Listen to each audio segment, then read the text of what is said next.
And that became the goal. You should try to lose some weight. And I said, 1 week. I'm going to try for 1 week.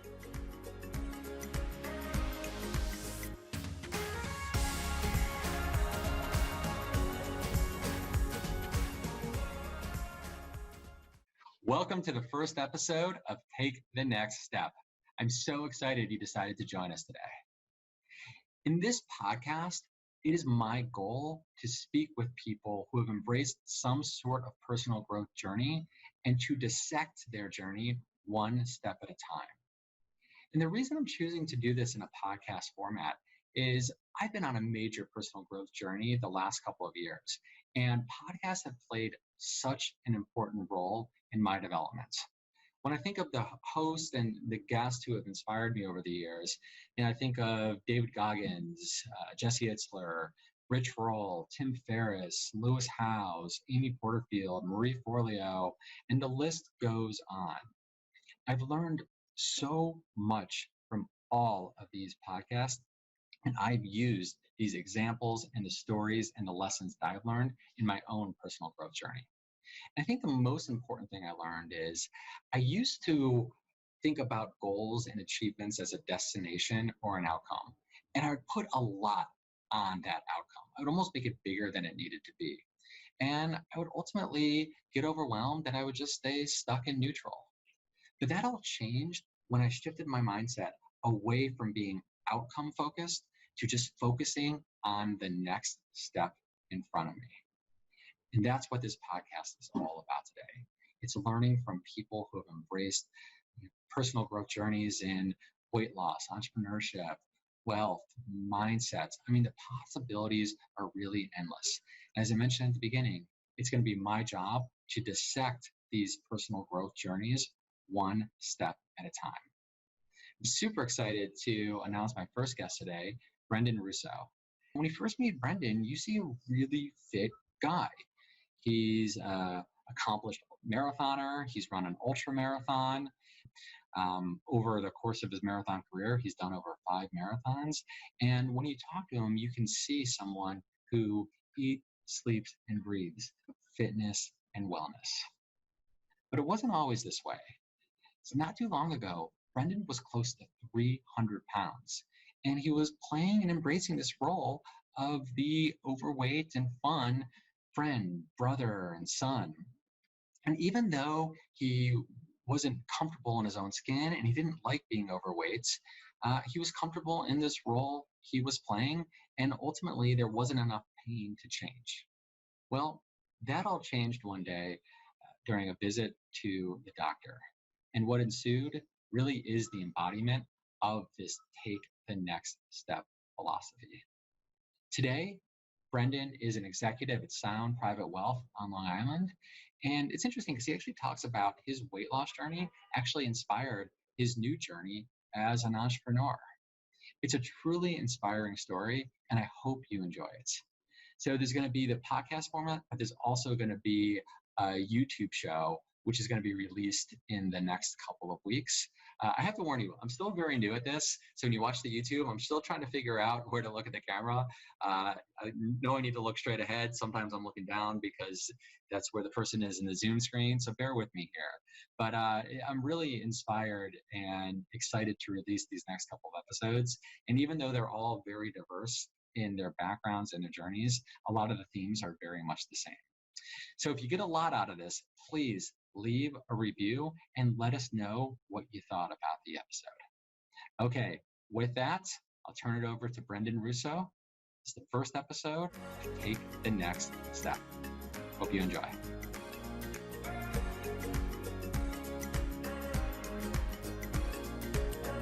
The first time I met you, I had just started kind of running as a hobby. And I did the Ragnar relay in 2015. And the longest leg that I had was I think it was 7.1 miles. And up to that point, I mean, I never run more than 5 miles. So I remember when I finished 7.1 miles, like I felt like I conquered the world. I mean, it felt amazing. And then I start meeting these people who were running marathons. I remember the first time I met you, I think you were the one person in the office who was running the New York City Marathon. And I was in awe of anybody who could run a marathon. Then I find out that I think at that time, this was going to be the second one that you were running. And, I knew you as Brendan, this fit marathoner. And then I learned that it wasn't always that way. So here you are now, you're breaking 4 hours in the marathon. You're supposed to do Berlin. You're going to do Berlin next year instead. You're looking for another one to do. But take it all the way back now. I mean, that's where you are now, but take us all the way back to before you were Brendan the marathoner. Yeah. It's been an insanely long journey to get here. And I was trying to think of a place to start. Where did this journey kind of start? And so I'm going to take it back 10 years now to my senior year of high school. I mean, my whole life I had been, a little chubby. I was just a little bit bigger. And it really was very honestly, not anything material until around seventh or eighth grade. And I started to get, chubby. I was getting bigger. And kids would poke fun at me. My own brother would poke fun at me. And there's a lot of, I can remember, going back to those times and feeling that pain. I wasn't self-aware enough. I was in 7th and 8th grade. Wasn't self-aware enough to realize what was going on, or, my diet, my health. I didn't know anything about it. But I knew that it didn't feel good to be ridiculed in that way. I mean, I won't spend too much time on this, but in 8th grade, there was a MySpace page and about making fun of me for being fat. And that was in 8th grade. And kids, they can be ruthless. Luckily, I had a good head on my shoulders and I was able to kind of brush it off. It really did not. I didn't let it bother me. I mean, trust me, I felt the pain, because that's terrible. That's the more I think about it, I can go into the 13-year-old scared kid who was the last person to find out that there was a MySpace page around making fun of me. And again, 80% of it was fat jokes. And it just hurts to be ridiculed in that way. But what hurts the most is when you believe it, when you feel it's true, you hear it from, your older brother or your friend, like at that point, you believe it 100% and you know it. And you also, I mean, you look around, you just you start to feel uncomfortable in your own skin. And there's a ton of shame and guilt that comes along with that. And that was before the MySpace page. So like it wasn't like the MySpace page was what told you, hey man, like you're overweight. Like this was something that you'd been living with before that. Yeah, definitely. I mean, I mean, kids would poke fun at me. It was nothing new. And I knew it, you look different. I'm like, oh man, like there's, everyone runs the mile in school for say, there's that day in 7th grade when everybody gets together and runs the mile. Yeah. And I was like, yeah, why am I coming in, second to last place? You're a little different. Something's going on. Again, I wasn't articulate enough or self-aware enough to know exactly what that was, but it's uncomfortable. I mean, did you ever think about, gosh, this doesn't feel good, I should maybe lose some weight? And again, I'm not saying that's easy, but is that something that kind of crossed your mind? To be quite honest, in 8th grade, I didn't know it was my decision. Interesting. Now, why is that? Is that something that you kind of heard from friends, family? Was there, I mean, what source did you have, or was it just a gut feeling that this is just who I am? So my dad's a tall guy. My dad's like 6'5". So everyone just told me, like, you're a big guy, you're going to grow, you're growing, but you got big bones. I heard everything. But there's a lot of that like did believe that. I was like, oh, again, I wasn't that big at the time. I was chubby. Like, I was a kid and I was chubby. So like, it is what it is. but it never got better. You know, everyone told me it was just going to get better, and it never did. It actually got worse. So that was around 7th and 8th grade. And then throughout high school, I played sports. And when I say like I didn't know that it was my decision, I just mean, and I don't, you know, I'm not knocking my parents for this, but we weren't entirely a health conscious family. We played sports, we did. So we were active kids, and, you know, very active family, always doing things. But I didn't know, you know, I cleaned my plate.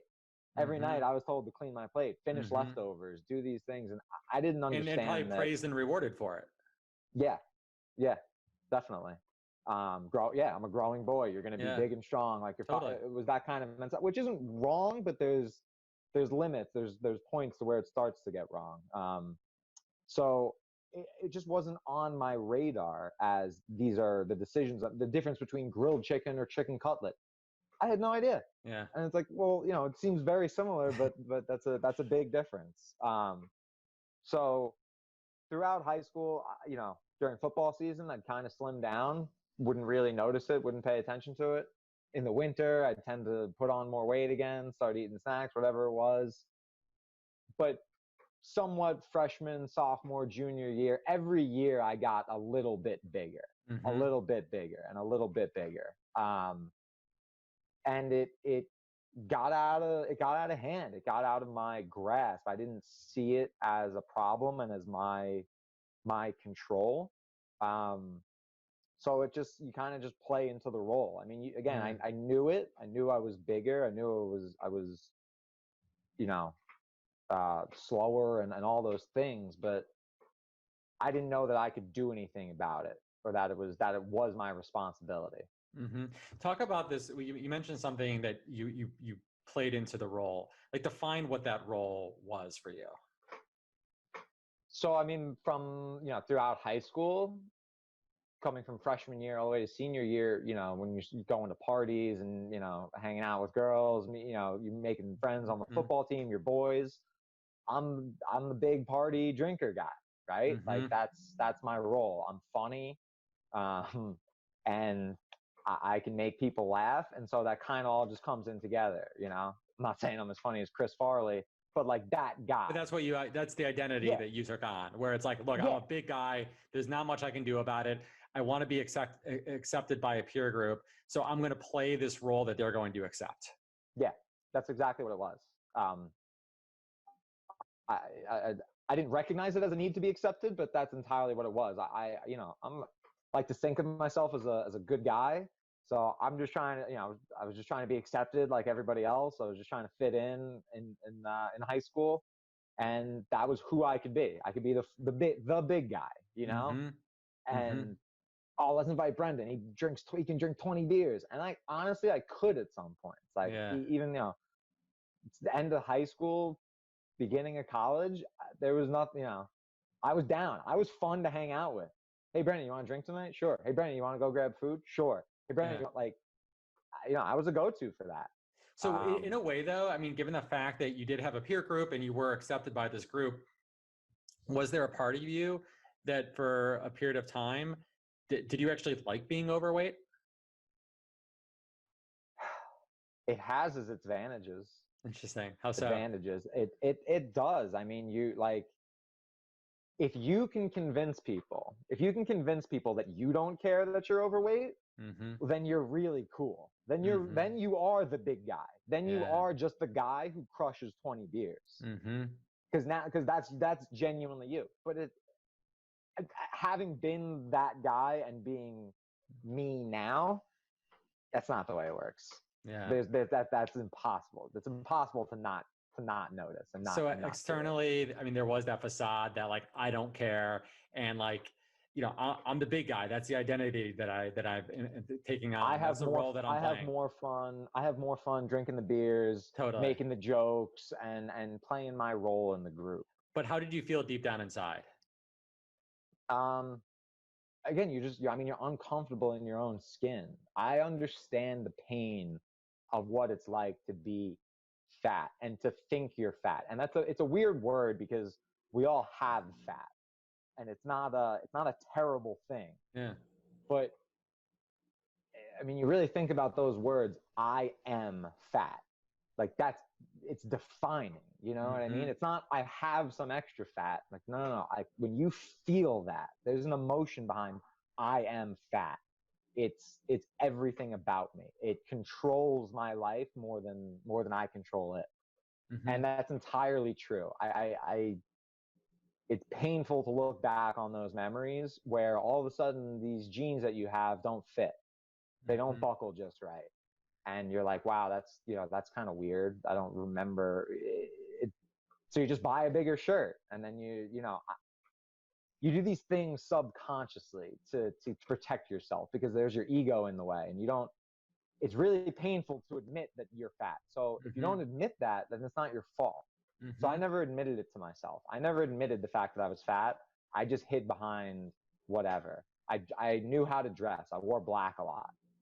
I purposely, I remember doing this, looking in the mirror and rounding my shoulders forward because it made my chest look better. And that's, I mean, I could, even like looking back on that now, like that's hard to say, because that like, you're talking about changing your body, changing your physical contortion on how you present yourself because of a self-esteem issue. But you also, it sounds like there was an environment around you that was very supportive of you being overweight, in terms of, and I mean that in a good way and a bad way, in terms of, you being overweight and, having it be okay. There was, not only did it sound like there was a tolerance around your being overweight, but it was almost more of that's who people wanted you to be. That's a great point. And I've thought a lot about that. I don't know exactly if it's a good or a bad thing. It's definitely a little bit of both. Because like you said, I had a support system. I had a group of friends who did not make fun of me for being fat. They never mentioned it once. It was never a joke on the table, because everyone knew it would hurt my feelings genuinely, and they didn't want to hurt my feelings. My family didn't. A lot of members of my family still to this day say to me, I never even realized you were that big. And so I don't, again, maybe I did a decent job of hiding it. I remember those days, and maybe I did do a good enough job, but there was also a tolerance of, like I remember my brother tried to tell me, this is Brendan a few years ago. This is Brendan 10 years ago, close to 300 pounds. I was pushing the upper 280s, 290s. And also just a very unathletic 280, 290. It wasn't just that. It wasn't good. I didn't feel good. I couldn't run without getting gassed in what felt like steps. And you were not even 20 years old yet. Yeah. I mean, the thing about this picture though too is, just totally objectively looking at this picture, like if I were to see you on the street, I wouldn't be like, that's an obese guy right there. Like it actually, like, you look like a normal guy, right? You're definitely overweight, but I think that's almost more of an indictment on our society today, that you could see someone who is clinically obese. And I'm saying that in a very clinical sense, right? I mean, you were in the category of obese at that stage of your life. Well into it. But it's also, it doesn't look that abnormal compared to what you see on a day-to-day basis. No, and I kind of look happy. Totally, 100%. I mean, like it's not a bad picture. It's you got a little swag going, yeah, no doubt. Yeah, I was trying to do my thing.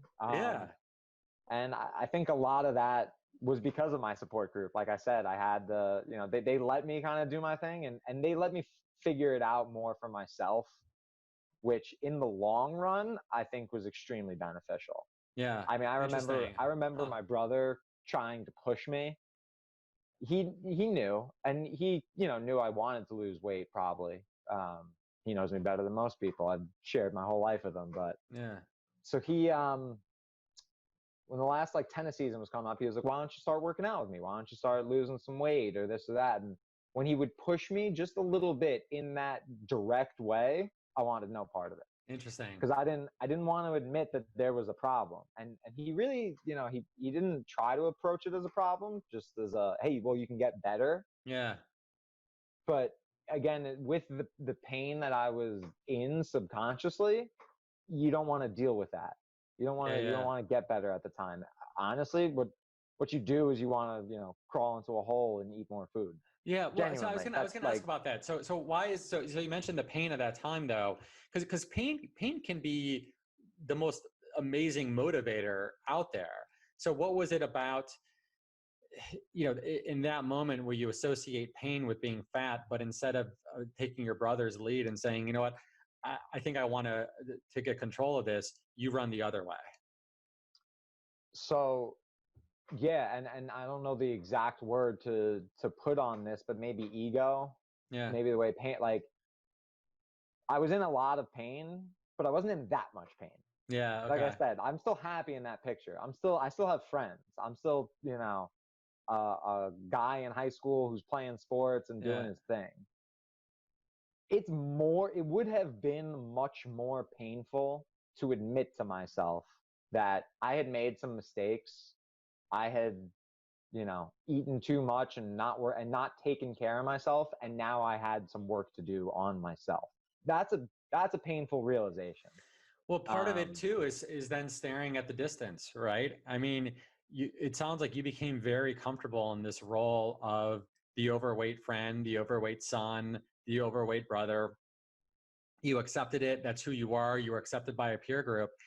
And I'm just kind of brainstorming here, but I feel like I see this with other people where it's almost one of those things where they developed an acceptance and a tolerance for where they are, and it's very then comfortable with where they are. And if they admit that things aren't quite working, or if they need to improve and they need to get healthier, if they take the step in the right direction and they benchmark themselves against a professional athlete or a supermodel or whatever, the gap is so far that's almost scary and discouraging. And then you're just a fat person as opposed to the confident overweight, like everybody's buddy. To tell the real truth about yourself, like you just said, to look in the world. One interesting thing that happens, like I said, I had a friend group. I think this is a good context story. Is I had a friend group that never said fat jokes, right? Mm-hmm. They supported me in every way.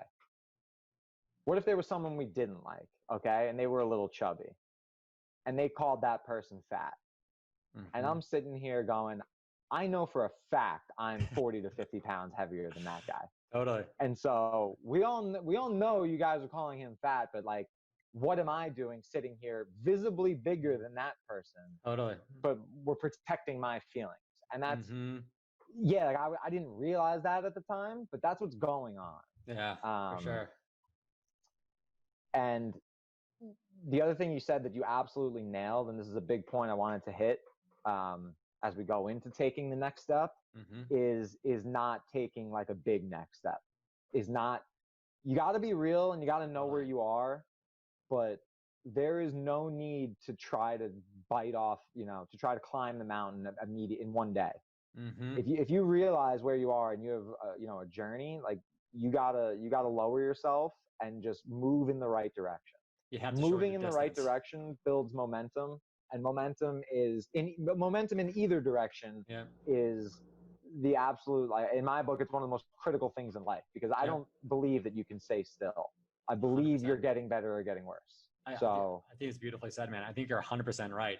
And that's very much the theme of this podcast. Actually, a good segue to this next section here is that, any journey is just a collection of steps. And I think you hit the nail right on the head that with any sort of accomplishments, it's all about shortening the distance to the next benchmark, to the next threshold, to the next breakthrough. So with that, here you are, you're playing the role of the overweight friend, son, brother. You're seemingly comfortable in the role, but you're really not, but you're scared to take the next step. But, I'm looking at a 5-time sub 4-hour marathoner here. So obviously you did take the next step. And what was that very first step that you took from where you were to where you are now? Yeah. Yeah, no, all true things. It still makes me smile to hear somebody else say those things. And like, the fat kid inside me who is still alive, he smiles when he hears what he's done. Amazing. It's beautiful, man. So back to high school, I'm doing my thing, and again, I'm big, I'm chubby, and I graduate high school and I get into a car accident, and I got pretty badly injured. So it was all fine, but I was told to really keep it low key for the next 6 months. No running, no, and, I had done like a little bit of that. I would run a mile for football and stuff. So just going to do, the minimal amount that I was doing to basically zero. And now I'm a senior in high school. We're going to college, graduation parties. The alcohol must have increased. The late night eats increased. You get a car, you go, oh, let's go to McDonald's. I loved fast food. I loved fast food. Wendy's was, you could find me at Wendy's at 11 o'clock at night. If you were looking for me at 11 o'clock at night, I'm at Wendy's. That's just who I was. So, coming from those injuries, it just snowballed. Everything I was doing wrong got amplified, and everything I was barely doing right disappeared. So then it got like bad. Then I was, like I said, I wasn't like strong in those days. Now I was weak. Now I was genuinely weak and big. Now I'm pushing 300, right? Like now is when I'm in the high 280s, just high 280s, high 290s, and it's I didn't really recognize it at the time, but that's what happened. So then I went to the doctor after, I was constantly going through chiropractors and doctors and, check it. It was a nightmare after this car accident. And so one of the last like check-ins was to my primary physician, and he gave me a rundown. It was like, yeah, you're okay. You're looking healthier. Your range of motion's looking better. All these things. Let's talk about your weight. And I was like, I didn't even know, why are we here to talk about my weight? I thought we were just looking at my neck. I thought we were doing a quick checkup and whatever. And he just there was also something to it, I think, because it was one of the first times I've been to a doctor by myself. Like it was end of high school. Like growing up, like your parent comes with you, your mom, whatever. Yeah. Now I was an adult in some ways. There was some sort of responsibility creeping in on me. And this guy sits me down and very calmly, very plainly just says, Brendan, let's look at where you are on the chart. And like you said, the word obese, I was past overweight. If you look at the chart, I was well into obese. I mean, I was looking at, I don't know exactly, but I would probably want to say 40% body fat. Yeah. Yeah. I mean, upwards of that. So it wasn't, to him, the doctor, it wasn't, cute anymore. It was just like, hey, and he very plainly said, Brennan, you should try to lose some weight. It seems as though you stopped growing. You're around 6 foot, and you're getting heavy, and you're getting heavier. So you should really think about it. And that was it. And then the room got dead quiet. You should think about it. And were you sad in that moment? Like, did you feel like tears welling up? No, I wasn't that sad, because it wasn't for some reason I'm trying to think of the coldness of a doctor's office, like the clinicalness. Yeah. He wasn't trying to hurt my feelings. He's dispassionate. He wasn't making fun of me. He was there to help me. This is my doctor. And he was just giving me some advice, like, Brendan, you want to live a long life. You're coming to the doctor. You want to get better. You need to lose some weight. Yeah. And for some reason, it just clicked as a good idea. It was never a good idea before, because I had some sort of excuse. I didn't have an excuse to give the doctor. Yeah. And so I was like, okay, this is a good idea. And it just seeped into my brain. It just got the idea in there. You should try to lose some weight. And that became the goal. You should try to lose some weight. And I said, 1 week. I'm going to try for 1 week. And I remember driving past the McDonald's on the way home from the doctor's office and saying, all you need to do is not pull into here. You don't need to do anything else. You don't need to do anything else right now, but not stop your car. Didn't stop the car. I kept driving. And that was like, already, that was like a small victory. That was one. Amazing. And I hadn't even gotten home yet. But it was just, the intent was there. I was you like, got a okay, point on the board. Yes, got one on the board. I go home and I tell my family. Didn't tell them what the doctor said, or I think I maybe did. Hey, he told me I should lose some weight. I just said, I'm going to try and have a healthy week. I don't know what that really even looks like. I'm going to try to have a healthy week. Okay, what'd they say? And they're like, great, we support you. It was awesome. Just kind of a, more or less just a thumbs up from the background. Hey, go get them. Okay. See what you can do. So I'm going to have a healthy week. So on the one side, having a healthy week is not going to McDonald's. So then, like, what do you eat? Right. What do I eat? And I'm not saying this is healthy, but it was healthier. I was big on grilled chicken and vegetables. And mostly grilled chicken. I probably should have eaten more vegetables, but at the time that was like, okay, lean protein. And I didn't understand much. I knew that calories were making me fat. I knew I was eating too many calories.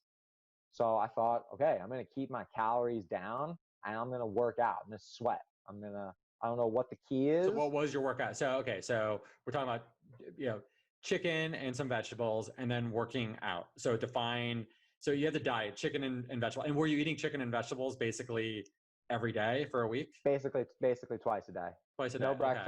No breakfast, and then lunch and dinner, chicken and vegetables. Realistically, I probably only ate, I would say around 1,200 calories those days, which isn't necessarily healthy. No, totally. But but you were committed to that for 1 week. Right. And I wasn't like I stopped eating. I just wanted to do something. This was my stand, this was it for me. Okay. Then the exercise, what did that mean to you? I didn't know much about exercise. I looked up like efficient ways to burn calories. And one of the big ones I saw was the elliptical. And I'd heard good things. There was we had the college gym. I went to Stony Brook University on Long Island. And we had a small little college gym at that time. They have a very nice facility now. But at those days, it was a small little gym and there were some ellipticals. So I go there, I go on the elliptical for 30 minutes. I would get my heart rate up to 198. Because I was at that, it was easy to get it up that high, but I was working. I was ready. There was this little momentum. I was like, okay, like I'm just doing a week. This isn't torture. I feel good. It did feel good. I was taking control in a way, and I didn't even realize at the time. It's exciting, So okay, so let's stop here for a second because I think there's a really good lesson here for weight loss, but with anything. So we're talking about shortening the distance. So that's number one. So that's what you did. 1 week, right? You're not trying to get down to 9% body fat. You're not losing 100 pounds. You just singular focus. You're going to be healthy for 1 week. But then the second part of that is what's healthy. And it's so many people do this where they have a goal, even a short-term goal, and then they put up as many barriers as possible between where they are and starting the goal. So it's okay, well, gosh, you know what? I need to get a blood test because I need to biohack what's the best, most efficient diet, for my body type and my blood type. You know what I mean? It's the researching, okay, I'm going to have to go in and I'm going to have to watch some movies, read some books. I'm going to have to listen to podcasts. I mean, there's so much knowledge that you can consume, but can take you away from just starting the process. So I really love the fact that it was, all right, I need to get healthy for 1 week. I know McDonald's is not going to do it. Okay, number one, I'm not doing that for a week.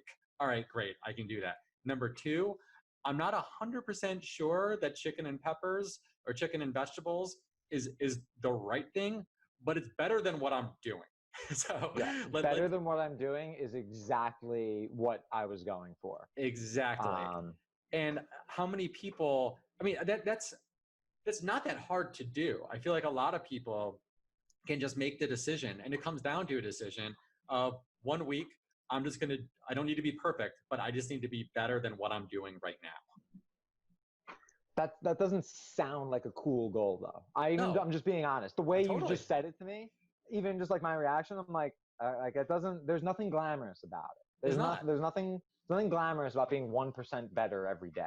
Okay, so how about this then? So let's now define what not being glamorous looks like. You did it for 1 week. Where were you at the end of 1 week? I lost 13 pounds. 13 pounds. Now that's a lot. So two things with that though. You lost 13 pounds. So I'll tell you from the outside observer, again, I didn't know you then, but were people coming to you and saying, dude, you look fit right now? No. How did you feel inside? I was ecstatic. Okay. I was, oh my God, I can do this. It was all the control I ever needed. Like I said before, the things I didn't even know that the weight was my responsibility or my fault or whatever word you want to use. Now I knew it was in my control. And I didn't know that at the time, but like that's what I was feeling. And it was addictive. I was like, it was confidence building. All of a sudden I could do this. And I said it. I said, I don't know how much weight I want to lose. Partly because I didn't want to acknowledge the fact of how fat I was. So I was like, I started to set little goals. I was like, 250. 250 sounds nice. Like maybe I'll look jacked at 250. I don't know. I don't know what I'm really going to look like. But you took it away though from again, I think so much of the first part of this conversation was being accepted and you were playing a role to be accepted. But now there's a shift in your mind and your approach where it was no longer, you weren't doing it for anybody else. You were doing it for you internally. And yeah, absolutely. And that's why my brother couldn't get me to go out and work out with him. That's because it was in my head. It was about him. It was about him pulling me out I wasn't doing this for me. There was no push there. There was no drive. And so finally, Brendan's doing this for Brendan. And it felt amazing. So 1 week, so you're done with 1 week, you lose 13 pounds. You're feeling amazing. You're still a big dude, but you're feeling amazing. All right, week 2 now. Week 1's over. Week 2, you going to McDonald's? No. I had the momentum. Now I had something behind me. I was like, okay. It kind of just became like, let's see where I can go. Again, I started having like 250 would be nice, all these things. Let's just keep going. It was all momentum. I was moving in a direction that felt better than almost anything I had felt before. Mm-hmm. I mean that wholeheartedly. Wow. I know what it's like to be the person who is sneaking food in front of their own family members because they're so ashamed that their family is going to see me take another bite of food. Mm-hmm. That's something I don't know. I'll never get rid of that feeling because I know what it's like. Mm-hmm. And this was just the exact opposite. This was liberating. I don't care that nobody's watching me. That's the better part, right? It's almost character building. It's like 100%. When no one's watching, are you going to eat the food? It's like, no, I'm not. Now I'm taking control and I'm getting better. Mm-hmm. And get 1% better, and you're gonna want to get another 1% better and another one. Momentum is so contagious. It was the best thing for me. So again, that week small little goal. Chicken and like vegetables. Week two is chicken and vegetables. I can tell you how the workout changed, and it hit hard to something you said before,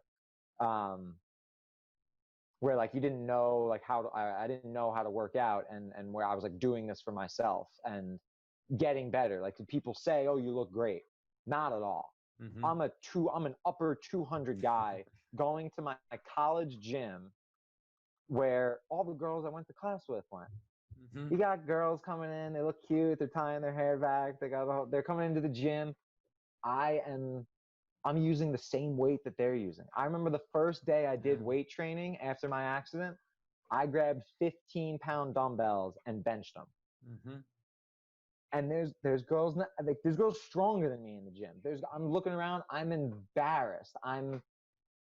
And I remember the slogan in my head I just came up with: you can be the fattest guy on the couch Oh no, would you rather be the skinniest guy on the couch or the fattest guy in the gym? Wow.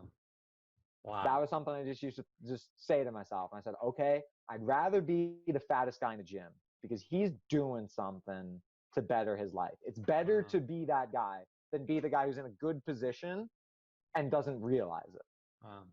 So I don't mean anything against the girls in my class, by the way. They were stronger than me because they were strong.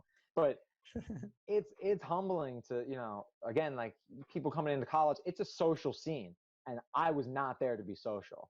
I got addicted to this feeling and I am going to make myself better.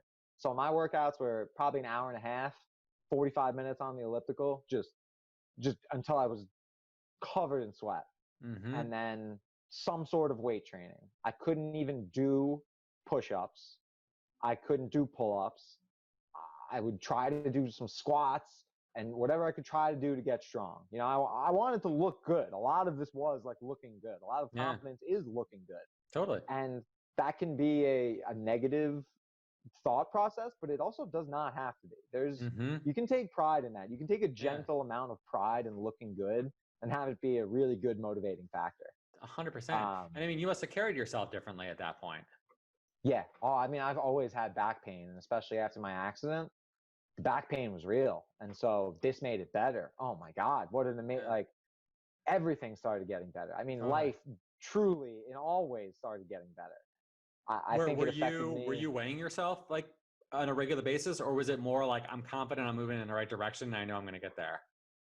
Everyone has a philosophy for how you should weigh yourself. I am on the team of weigh yourself every day at the exact same time. Okay, interesting. And your weight, because you'll truly understand. I noticed things. I would do a leg workout and my legs would swell with water, right? They're sore. Your sore muscles, they take legs, or they retain water. I'd be a pound heavier the next day. Like clockwork. Every single leg workout, I'd be a pound heavier the next day. 2-3 days later, 4 pounds would drop off the scale like that. Fascinating. Okay. And I mean, trust me, it was you step on the scale and you see it go up when you're working this hard. Totally. That was terrifying. I had no idea what to think. I didn't know about water weight and inflammation and all these things that can affect that number. But by doing it every day at the same time, I gained so much control over that number. I said, okay, it's going up because I did I know why it's going up now. Now I know why it's going down. Now I know all these things. And it was a lot of knowledge and power in that. So you're making progress here. You're feeling amazing.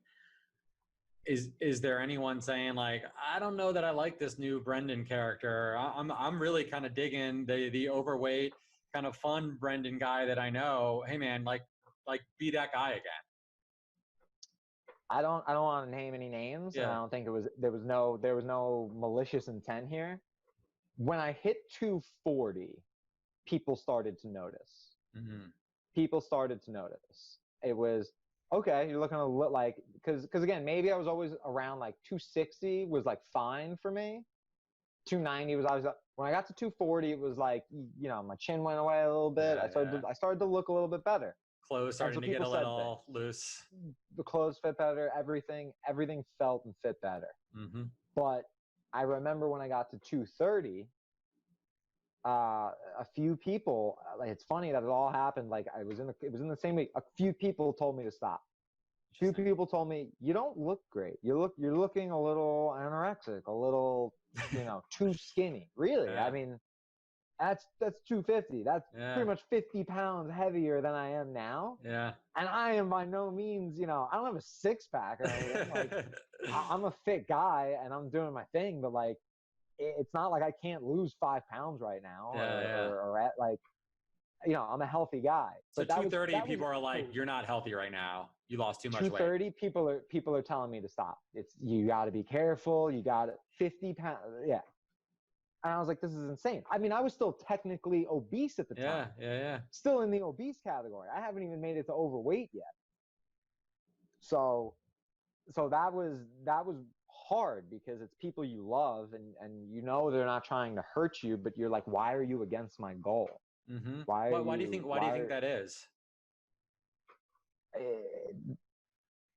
There's a lot of fear behind two things. It's if this person is in my face, kind of like good friends and family, showing me that it's up to them to make your life better, and kind of they're taking responsibility, well, then they must know that I'm not taking responsibility. And so now, my weight loss, or my whatever, it's not about weight loss necessarily, but my, Achilles heel, whatever it is that you could be better at, it's your responsibility. And when you're not doing it, seeing somebody else do it is, it's probably infuriating. I can see it now. 100%. So they wanted me. I think there's also something to this of, they were scared of who I was going to be. I was scared of who I was going to be. Am I going to be cool if I don't drink 20 beers? Yeah. Are people going to want to hang out with me? Or am I still going to be funny? Like, I was the funny guy. So 280 Brendan's cool and fun. 225 Brendan, I don't know. Yeah. Right. Like I was like, oh, I got to go to bed because I got to go to the gym in the morning. My priorities have changed. Wow. I'll give it to this. I mean, like I always said, I had that great support group of people who just let me do my thing when I was fat. Most of them, they were ecstatic for me. Yeah, totally. I started working out with them. I started, a lot of my friends were college athletes. A great amount of them. It's like, now we were going on runs together. Now we were going to the gym together. So now I was getting into that club, if you will. And I was like, oh man, this is. And so how is that though, that like maybe you couldn't keep up with them at first, but I mean, maybe like the fact that it was now internally driven, it didn't matter if you were as fast or if you could go as long, but, and tell me if this is true, but was it more of just like the fact that I'm just out there now with them is a win? Yeah, that was totally it. I never compared myself to really anybody. I don't know who said it or who coined it. Like, just compare yourself to who you were yesterday, not to who other people are today. That's one of the truest things in the world. I mean, I didn't even know I was doing that at that time, but that's 100% what I was doing. I would see the scale pretty much go like 240, 239.5, 238.1. And it was just like, get a little bit better. Just keep. That's all I was focused on. And my friends, again, were just supportive. I wanted what was best for them. So my friends were training for college sports and doing that. And like, they were crushing me in workouts, but we were both getting better together. So we were all doing the same thing. And that's why there's running communities. That's why there's people. And that's why that's why I'm passionate about these things, is because once you get going, man, it is, arguably the most addictive feeling and the most worthwhile thing you can really do out here. 100%. And again, it doesn't have to be weight loss. It's just this idea of getting better and finding what is causing your pain, which for me was the weight loss. That's what kids made fun of me for. That's what was messing up my life. And finally now I'm taking control of this. So, you're down to, 225 or so, you're working out more, you're making progress, you're kind of in this cohort of people who you're working out with. What are you eating at this point? Yeah. So, I mean, I have amassed a wealth of knowledge on nutrition over the past 10 years, and it's taken all 10 years, and I am not certified in any sort of way. So, I mean this in a sense of it takes time. You're not going to do it perfect. If you expect to eat a healthy, perfect diet, knowing nothing about nutrition, that's insane. To get, like you said, to get just a little bit better, I was like, okay, chicken and peppers is good. I just started researching stuff. How did I feel? And another big thing is self-research, right? Like eating something for you. I ate a steak. Okay, how'd that steak make you feel the next day? Not good? Well, don't eat it again. Eat something else. Try these things. I didn't understand vitamins and minerals and electrolytes and fiber and how all these things play a role in your body's health. But I was also interested in that stuff. I was interested in body mechanics, just having perfect form, how the body works. All I knew was calories in, calories out. And that equation is, people don't like it. People think it's too simplistic. Well, guess what? It's true. you can mess with the equation for example, like eating certain foods at certain times, or people have different reactions to certain foods. That changes your calories in or calories out based on how quickly you can use that, or so there's 1,000 different things, but that equation was the one to figure out for me. So I was just focused on how many calories am I getting in, how many calories am I getting out. Then it was, are all calories equal, right? I understood the fact that, okay, I could eat 1,000 calories of Skittles, but I feel like crap the next day at the gym. So why is that happening? I ate the normal amount of calories. So then it was, okay, I understood protein. So it was all these little building blocks. It was understanding calories. Then it was understanding protein. You need protein to recover. Okay, that's good. You need, you might want some carbs to fuel your workouts. Okay, that's good. And then, I mean, a couple of years ago, I figured out the gut biome, and that might be like the biggest factor of health. And that like blew my mind. And so it took me years to build all these things. And like when I first started, was I doing everything right? No, I was probably taking in too much protein but at that point it was, again, you don't need to be perfect. No one's perfect. It's a poor goal to be perfect. Totally. But it's funny. I mean, you make a really good point. Just listen to your body. And, part of it is, it's funny. I noticed for myself personally, when I went from, being that kind of a lazy person on the couch and not really working out, really not taking fitness seriously, eating's more about pleasure at that point. When you make that transition from living just a very casual lifestyle to then living a lifestyle where fitness is a key component of it, I just noticed for myself that food goes from being something that's pleasurable to something that's fuel for your body. And your body is telling you what type of fuel you need. And then there's a little bit of just common sense that you can apply to it all. Yeah, absolutely. I mean, especially with the internet resources we have now, there's a ton of research and things you can do to figure out what is healthy. And pretty much every diet has a bunch of things in common.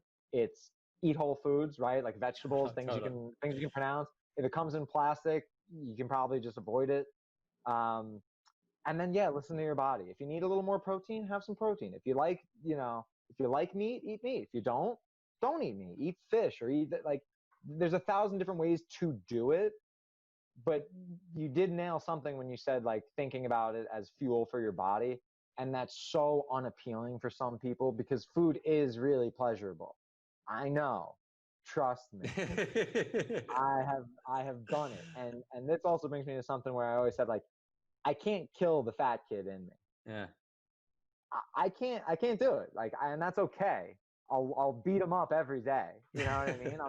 You got to fight that battle every day, because you remember there was a time we were working together and things got real stressful at work. And what did Brendan do? Brendan stress ate. All of a sudden, we were talking and stuff, and you could see it in my face. I was started putting on weight. It was an emotional escape for me, even years later. Yeah. And I slapped on 20 pounds, got back up to like 200, 210, and was like, oh man, Brendan, what are you doing here? Yeah. This is no good. But it happens. And that's when I realized that, you can't really, I say, like, kill the fat kid inside me. Yeah, I think you're 100% right. And I think you're hitting on a really good point, because, so let's talk about this for a second, because the theme of taking the next step, that doesn't mean that it's nothing but forward momentum going forward. You do get pulled back at times. There are things that happen that are outside of your control that will pull you back. I mean, can you talk about, what was the first point in this journey? I mean, you're making amazing progress. You're feeling awesome, but you must have had a setback here or there. Yeah, definitely. It probably wasn't the first one, but I think the one of the hardest setbacks, that one I just spoke about was pretty rough. And that was, what, 2-3 years ago. And like that, I mean, I had to put in a month and a half of, weight loss effort to get back to what I wanted to be. But one of the biggest roadblocks I hit was, people always talk about plateauing, and I did. And I remember plateauing around 240 for a couple days. I plateaued at 220, And when I was 220, I felt really good at this. I knew that like 180 was where I needed to be. So I knew I had another 40 pounds to go. I started to see like, okay, this is what my body looks like at 220. I'm still pretty heavy. I could still get away with losing some more weight. 6 foot, 185, that's good for me. That feels good. If I'm strong, like that's a nice weight. So being at 225, now I'm smarter, right? Now I realize that I have 40 pounds to go. And I sit at 220 for over 3 weeks. I mean, I maybe started eating less food. Like, okay, my weight's not coming off. I'll start eating less. Go down to 1,200 calories a day. Crank up the workouts. And I think I overstressed myself. And I think that because the stress hormone will mess up that calories in, calories out equation for you. No doubt. So not having that in line, and I that was not on my radar at all in those days. So I sat at 230 for weeks and could not figure it out. And I very much almost gave up. I very much almost said, okay, I'm 220. That's where I live now. And I'm not, I just didn't quit. And I think and kind of off of that basis of just don't quit. Just like it, whatever happens, it's a plateau, it's a wall, it's a a setback, you'll blow through it. And eventually I did. Eventually I saw 229, 228, 227 and got back on track. But it absolutely came to a screeching halt. And for what it's worth, what we always talk about, me and you have talked about this before, is I wasn't really running at the time. I was doing high intensity weight, body weight or weightlifting exercises because that was how I figured out I was losing the most weight, which is, if you want to lose weight, that's the way you do it, by the way. So, I mean, I was doing probably too long, hour and a half long, high intensity for a minute, low intensity for a minute. That was my workout every day. And if I probably strained my heart in those times and whatever, but that was the learning process for me. And it gave me this wealth of knowledge that now I can use to be what I would consider, quite healthy. And I'll tell you this much, I wouldn't do it any other way. But at that point, then you hit a plateau. And it's at some point, then you said, well, I need to change my approach. Yeah. And is that when running came into it? No, that was, so what I started to do during the plateau was I actually, I started to take some off days. I started to take some rest days. I started looking into just, because again, I was getting my heart rate up to 190 every day. Yeah. 7 days a week for months at this point. I did not take days off. I was not game. I had no time to waste at that point. So I think I started taking some days off. And that helped a ton. And then I was getting more out of my workouts. I started realizing, okay, if I take a day off, the next day when I go in, I am doing, 50 squats in a minute instead of 35. Yeah. So then it was like, okay, this was the right thing to do. Running had a kind of a different segue into my life, which is a pretty interesting story, I think, because that's again, my greatest athletic achievement has been running. Running was always, I told you about like the day we always ran the mile in school. And I was coming in second to last, beating the kid who was slightly bigger than me. And so I hated running. I would run a mile for football. It was a punishment, a workout, and it was just absolute torture. And so then I was getting into like, okay, I need some new workouts. I wanted to keep it fresh. I wanted to keep it interesting. Okay, let's see if I can run. Ran 3 miles. Never ran 3 miles before. And I was like, okay, that's cool. So do you set out for 3 miles, or you just started running and it turned into 3 miles? I just started running. I just set out for a run. I grabbed my shoes and I said, I haven't gone for a run in a while. And I ran 3 and like it felt good. And I was like, okay, like I feel strong. How did you know it was 3? Did you have a running watch? I had an iPod at the time. Okay. And I was tracking my distance on the iPod, which leads to another interesting part of the story is the iPod was telling me I was running like 8-minute miles. I thought I was a stud. I was like, Yeah. oh man, I'm new to the game and I'm running 8-minute miles on my easy runs, no problem. I was running like 9:30. The tracking was a little messed up. But so that summer I started, running a little bit more. And I remember the day I ran 7 miles, and that blew my mind. I had blown my own mind, and that was a whole new concept. Like, okay. And I try to think like, what really was it? And I mean, that was impossible to me. And I truly mean in the realm of impossible. Think of things that you don't think are, again, about like just indescribable. And that I did that.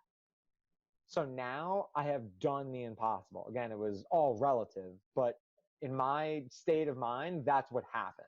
Why do you think? Because 7 miles was for me too. Like when I hit the first time I did 7 miles, I felt like I conquered the world. And what do you think it is? I think there's something primal about running.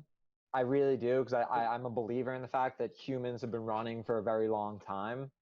I think it's baked into us.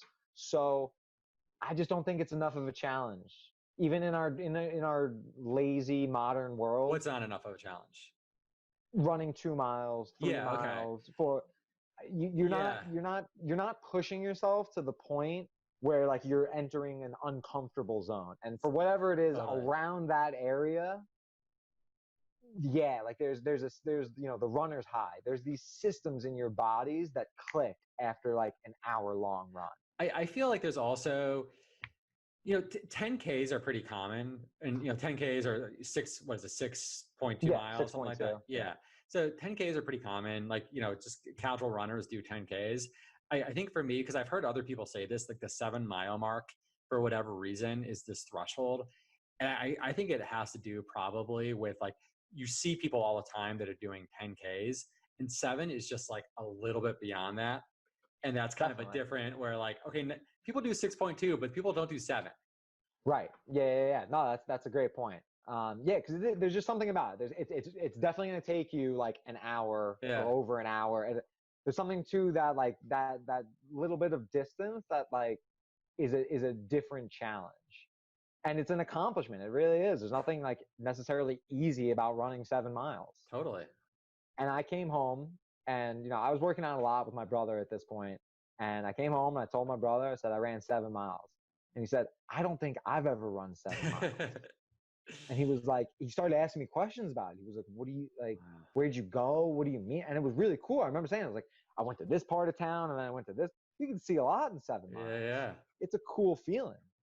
As it take, your feet took me there. So like, I remember explaining it to him, and he was like, okay, like I kind of want to see if I can do that. So we did one together. I think we did a 5 mile run together. And then, the week after we did 7.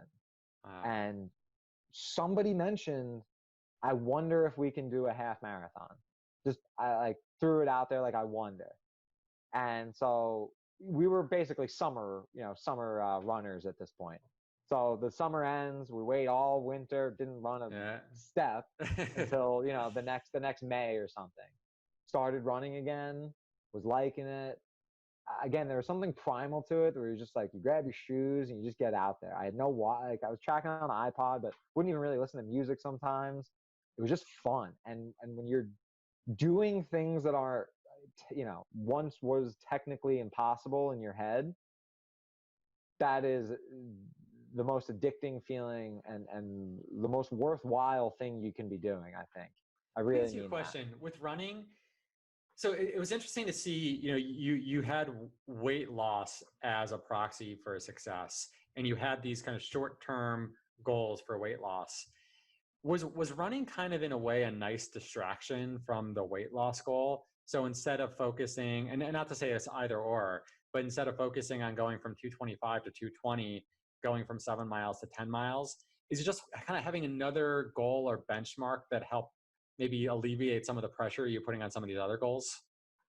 I didn't consciously make that decision, but I definitely see what you're saying, and that probably played into it entirely. It was a new game to play. Yeah, totally. Like now I wasn't playing the game of can I go from 200 to 195? Now I was playing the game of like, yeah, like, can I run 10 miles? Can you? Because you're talking about, you know, someone who, a kid who for his whole life pretty much,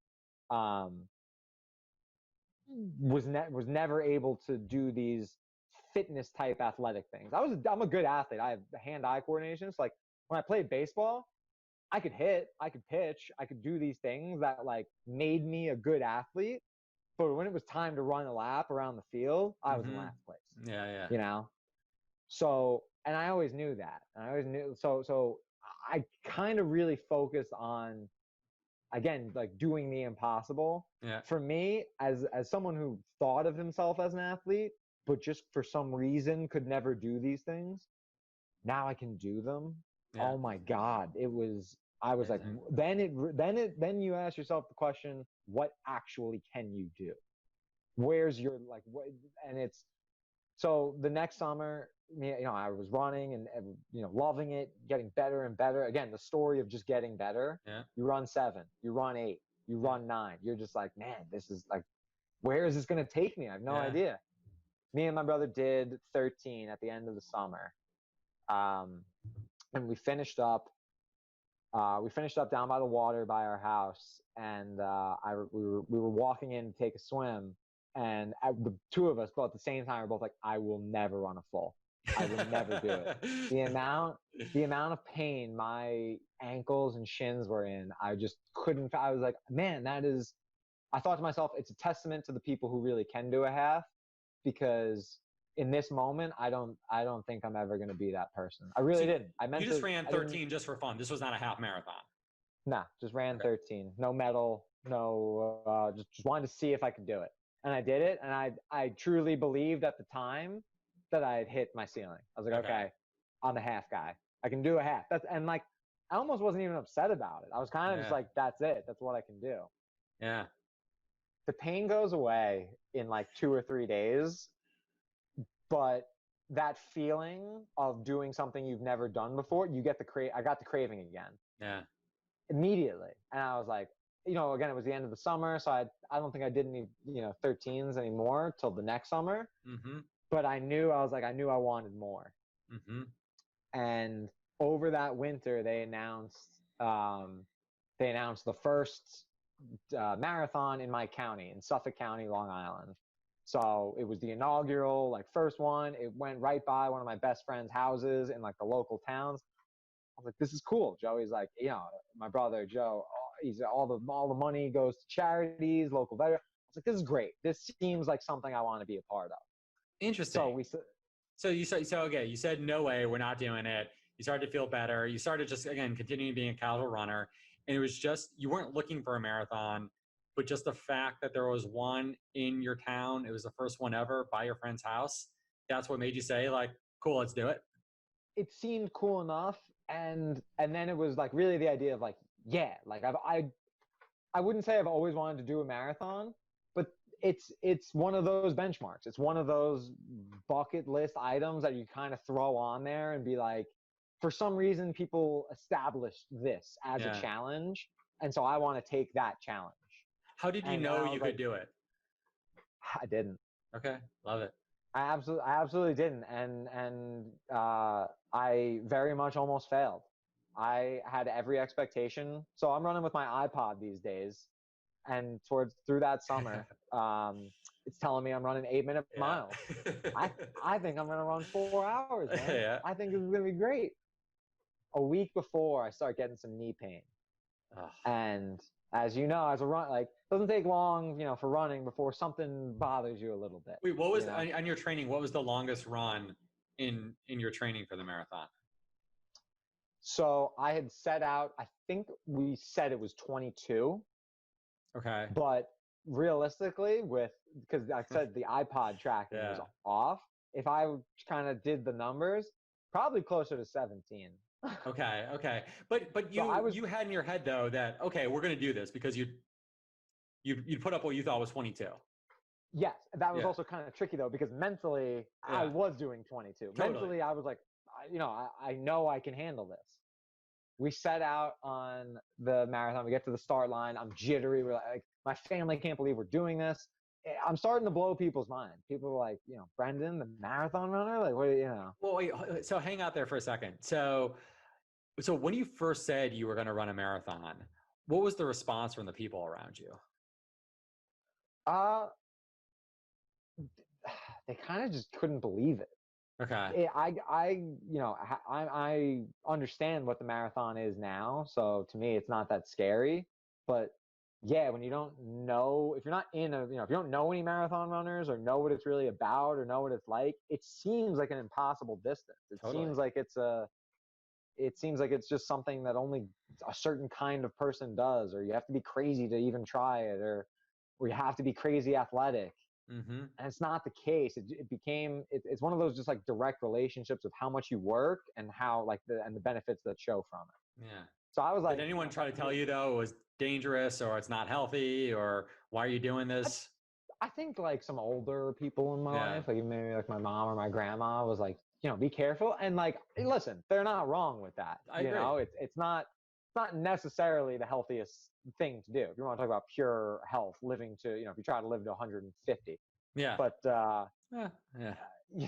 again, at this point, I would argue the quality of life, because you run a marathon in a day, I'll always remember those days as some of the best days of my life. So I have no regrets. And that's why I'm still running them, because man, if that day takes a week off my life at the end, that's fine with me. Totally. Running in general must have added 20 years to my life. So 100%. This journey, you know what I mean? So when I think about it that way, I'm okay having a little bit of fun with it. Totally. So go back. So you think you've run 22, you're training. It's a week before the marathon. You have your first marathon ever, and you have knee pain. So what's going on? Yeah. So I'm just worried. The fear has set in. Now all of a sudden, again, you never get rid of that person who is scared inside you. The person who says, I'm not a marathon runner. I'm not this guy. Like, what am I trying to do? I don't belong here. I'm the drinker. There's still those echoes in your head. So we get out, me and my brother run it together. We run the first mile, I think at 8:30. Okay. And I felt like I was sprinting. I was like, oh my God. And not 8:30 on your watch, an actual 8:30. An actual 8:30. Okay. Seeing it we ran an 8:30 because we were trying to keep up we were in the 8:30 pace group. That's what we thought we were running. Got it. You know what I mean? We go to the 8:30 pace group and we're like, yeah, these are our buddies. These are our guys. And man, they blow out of the gate and we're like, oh man, this is, So immediately we go, oh man, like we look at each other, we go, our training was wrong. Our distances are wrong. Oh no. It hits me. I panic. I'm like, I need to slow down. He goes, I can't slow down. I feel like I need to keep going. Our plan was to run the whole thing together. He's gone at mile 1. Oh no. I am now by myself. And and this is it. You're running the marathon. It was supposed to be it was September on Long Island. It ended up being somewhere around 76 degrees that day. I'm out there. How much do you weigh at this point? Probably around 200 to 205. Okay. Probably 200. Yeah, I'd say around that. I was fit and I was strong. I mean, miles ahead of where I had been, but I was not anything crazy. Still 20, 25 pounds away from where you are now. Yeah. Still probably a little overweight. I didn't look like I should have been running a marathon necessarily, but I So I'm out there and I can tell it's just going bad. I had 4 hours on my mind. The thought had crossed. Immediately that's gone. I'm like, okay, whatever. Totally. I get to the halfway point and it was an out and back. So I see my brother coming back. Say it's around, mile, he's at mile 14. I'm at mile 12. And we see each other and he's like, how's it going? And I get one word out to him because we're running in opposite directions. He's like, how you doing? And I said, terrible. and he just kept running and I just kept running. And so we get back. I told you it passed my friend's house, the marathon route. Yeah. So he knew about it. So he's like, so he gets on his bike. It was a pretty small marathon. We're talking, 500 people running this thing. Roads are closed, but like you could, it wasn't like security everywhere. So he hops on his bike, he starts riding in our direction. And he passes my brother, and my brother's like, you got to go to Brendan. Brendan needs help. Like, go talk to him or something. My friend shows up at the bike, and I'm at mile like 15. And for the next 11 plus miles, he can give a good testament to how much pain and suffering I went through. But at that point, again, because there was something on the table, I had ran, whatever it was, 17 miles. Yeah. And yeah, I could quit, but then it's just a 17-mile run. Yeah. Then it's whatever. But if I keep going and I don't waste all this work and effort, a summer of training that I put in, I can do it. I can get to the finish line. I start cramping. My form goes to hell. My foot is bleeding through my socks and my shoes. My yellow shoes are turning red. My friend on the bike had to change my socks. I was like, he had made him go home. I was like, get a pair of socks. We need to change this.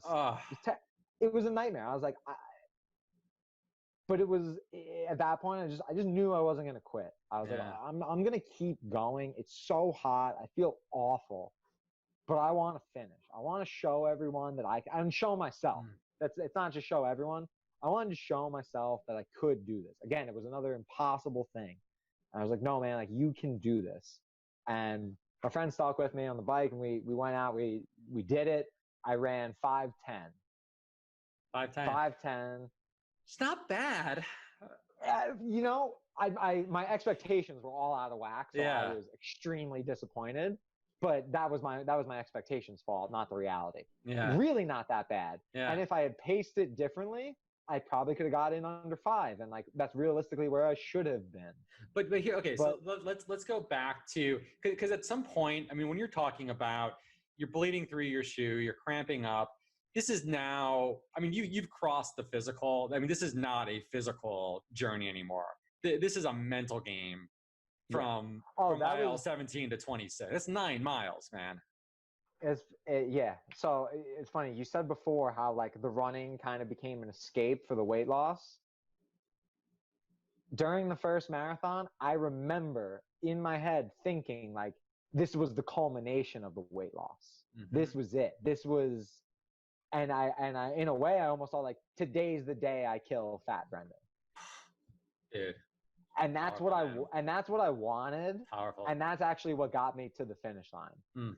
And again, I was wrong. You can't ever kill him. But that kind of like I'm done with this old life of maybe I quit. Maybe I don't try the thing that I want to try. I don't take the jump, the risk, whatever. And I started this new life of doing the things that I thought were impossible and doing what I wanted to do and being who I wanted to be. And that was epic. But here's the thing, man. I crossed the finish line. My whole family showed up. I crossed the finish line, and some of the first words out of my mouth were, "I will never do this again." I had done it. It was in my mind. I was like, okay, I proved it, whatever it was, and I was done. Dude. And then the pain goes away a couple days later. But there had to be a lot more emotions going through your head than. Oh yeah, no, I mean I did it. I was unbelievably proud of myself. I knew what kind of pain I was going through.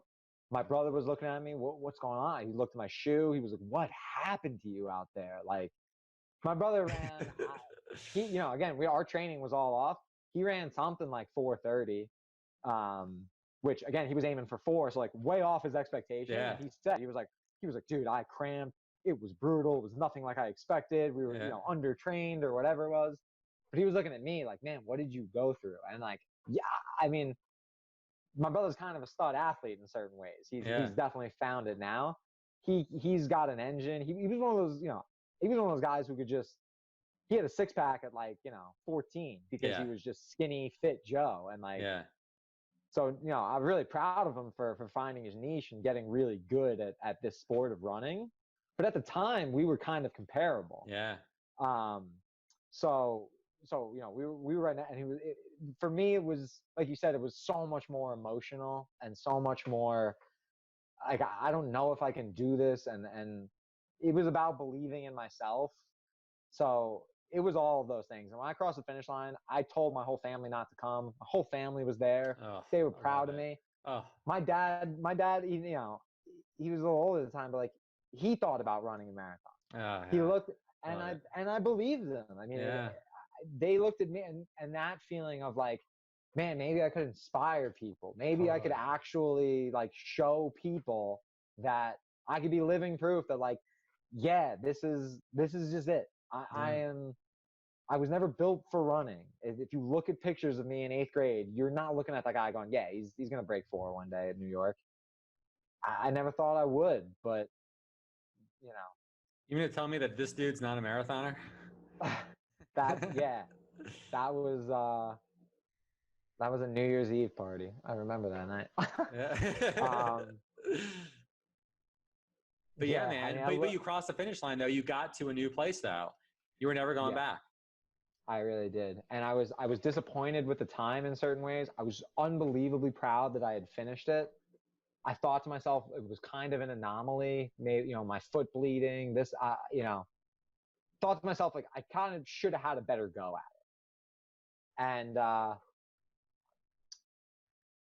whatever, like I said I was never going to run another one. And the pain goes away in a couple days. It really does. The pain lasts for 2, 3, 4 days. And then 5 days later, you're like, I could go for a run. Yeah. Totally. I could do this. So I knew I was going to do it again. And I set out.